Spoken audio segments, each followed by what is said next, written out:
Hey everybody, Collin here. This video we're going to be going through updates to our Week 9 picks. We're going to take a look at a parlay that's going to be a lot of fun, so make sure you watch until then. And we're also going to go through some positive EV picks this week that I think you should be keeping your eyes on. So without further ado, let's get looking at how our picks this week have moved on the books so far. All right, so our first pick that is moving is the Colorado spread. If you remember correctly from our last video, we got that at 26.5, positive 26.5 for Colorado. Now it's down to plus 24. Odds Jam perfect line is at minus 108. For those of you who aren't aware of what the Odds Jam perfect line is, that is a new tool with the Odds Jam system. So that way you understand what the true value of a certain pick is. It is based off from the Pinnacle line, so make sure every time that you go to set a pick, you check out Odds Jam and look at that perfect line. Now, back to the pick, I would hit this at 24, but not much lower than that, due to the statistical unlikelihood of hitting at 22 or 23 points. Keeping in mind that it's for where we're at right now, it's 3 touchdowns and a field goal spread versus a 2 touchdowns and 2 field goal spread. Okay, it's a little bit easier to cover a 3 touchdown spread than it is a 2 touchdown spread with a couple of field goals. The next one is the Utep money line. That's actually dropped from 410, where we got it at, to a plus 347 on the Odds Jam perfect line. So it's showing some faith being put into the value of Utep. So I would say that if you're still interested in taking that long shot, that's still a pretty good value. And I don't know how much more it'll switch from there. If you look at the total is down only about half a point. The perfect line is a minus 102, and it's holding steady. So I think if you want to do our play on the total, you can absolutely hop on that now without much changed. The next one is the Smu Houston. 62.5 is holding steady, or depending on which book you used, it dropped a point.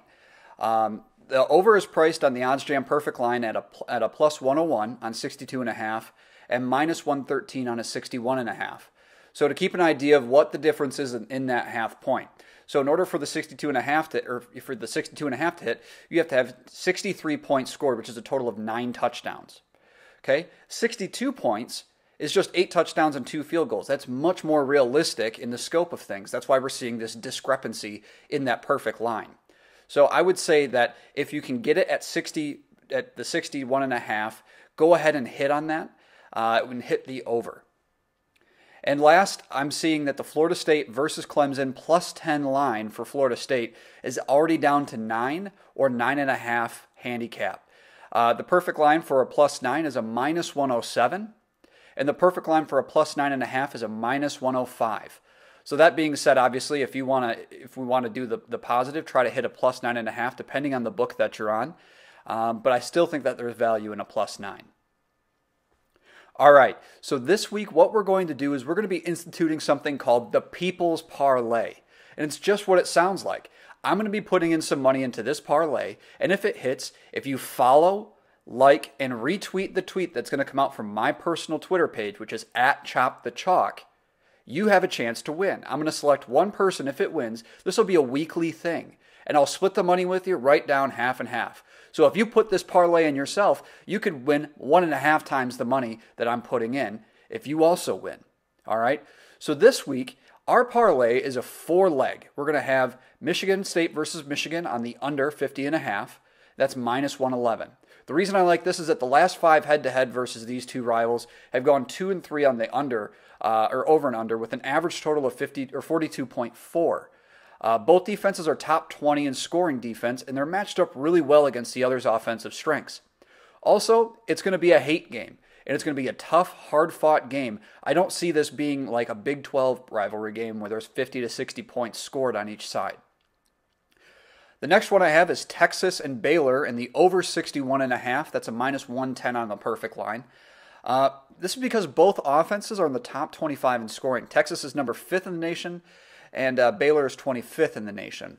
And both defenses allow a lot of points. I mean, Texas almost allows 30 points, and Baylor about 3 touchdowns per game. So you put those two together, I think we can hit that over pretty well. The next one is a Vanderbilt plus 16.5, and you're probably thinking I'm crazy. But if you look at it, Missouri is 0-7 against the spread, and they haven't been playing good ball at all. Vanderbilt is starting to turn it up lately. They're better than what they looked at the beginning, and they do have that bad loss to Georgia in the beginning of the year, but who doesn't really have a bad loss to Georgia this year? I don't think Vandy's going to win. I think Missouri's still going to pull it out, but I really don't think they cover that spread. I think Vandy has a little bit of more grit to them than the Missouri team does. And the last one is the SMU Houston. First half over 30 points, which is a minus 115 on the perfect line. Both teams are top 5 in first half points per game. SMU scores about 18.8 points per game, and Houston scores 19 points per game. So I think it's going to be a shoot 'em out type of game. It's going to be a good old-fashioned Texas college football game. I think that one's going to be a lot of fun to watch, too. I mean, you have the SMU offense, that quarterback over there who's just lighting it up. All right, so last but not least are some positive EV picks to keep an eye on.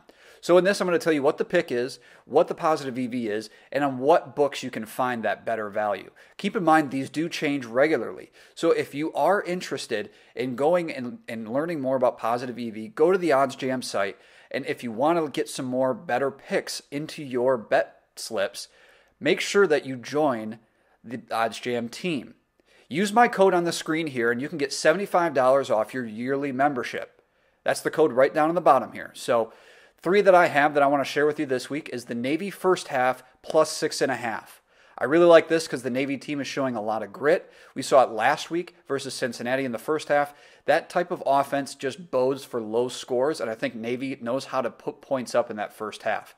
Now it's a plus 2.5% positive EV calculation onto Fox Bet. The next one is Bowling Green plus 15. This is a 2.06 positive EV on Barstool, Bet Rivers, Unibet, and there's a few others that you can see here. I just like the Bowling Green team. I think they have a stick-to-itiveness. I think that this could be a really good pick for you. And make sure that you use the tool to make sure that you check to see how much of your overall money line that you should wager. And the last one is ULM plus 29.5. This might be a little bit more personal for me after I lost that big Liberty bet. But I think ULM on big spreads, they're proving that they kind of take it personal. They play with a chip on their shoulder. This is a 2.36% positive EV on Barstool, Bet Rivers, Unibet, and the other sites that you see here as well. All right, everybody, that's my video for this week. Make sure that you follow me on Twitter. You like and retweet my People's Parlay that'll be posted on later today. And that way, so you have a chance at winning that bet. All right, if you have any comments, questions, or anything, make sure you leave them below or reach out to me directly. Best of luck this weekend, guys.